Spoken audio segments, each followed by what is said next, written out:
Tonight only on 10, we are taking you inside a serial arson investigation. Some have called the string of fires on the Eastern Shore an act of terrorism. Almost every night the call came in. Fire station abandoned structure on fire. Please respond.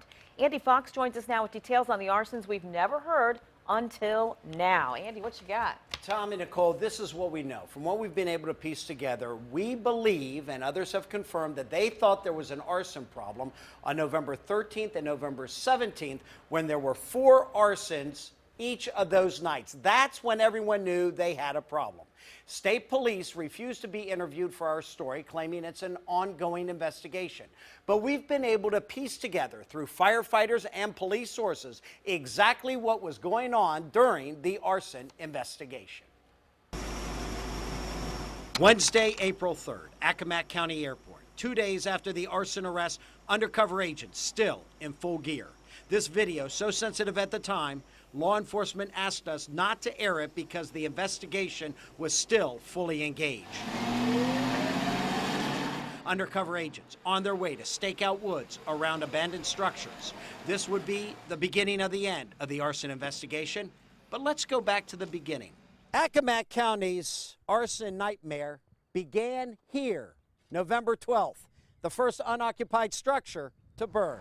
140 days and 77 arsons later, this would be the last house to burn. We're led to believe that surveillance troopers were staking out the woods. According to the search warrant, they saw a flicker of flame at the back of this house. They saw a man standing there. That man would turn out to be Charlie Smith. He and Tanya Bundick arrested down the road. Charlie Smith, also known as Charlie Applegate, had a long record of felonies, mostly writing bad checks. He admitted to investigators that he set 52 of the 77 fires, and his fiancée, Tanya Bundick, set 15 of them. The remaining 10 fires thought to be copycat fires, and that still concerns investigators. Smith admitted the couple would leave Bundick's 11 and 13-year-old sons home alone while they set the fires. We asked Bundick about that and obviously struck a nerve. What about the fact that you were denied bond because you left your children at home, unattended? F you, Andy Fox. Just f you. Greg Lewis, Accomack County Department of Public Safety. Yeah, it did get very frustrating that it was night after night. Wachapreague Volunteer Fire Department Chief Jeff Pitts. Our job legally is to put that fire out. The state police says if it's an abandoned structure, if you can, avoid putting it out, because when you put water on it, it washes our evidence away. In the beginning, state police investigators had to reconcile different objectives, whether to fight the fire or save evidence. An organizational meeting hammered out the plan on when to fight the fire and how much water to use. But the state police said we will leave it to the fire company's discretion to make that decision. Where he's at. It was decided volunteer fire departments were in command at the scenes, but state police would get quick, precious moments to gather evidence. Police filled footprints and tire tracks with plaster, and those molds will likely match the 6 pairs of boots and the tires now in evidence. When an arson was called in, police would set up at nearby intersections with a license plate reader. To scan multiple license plates almost at once, and I guess they were looking for any pattern.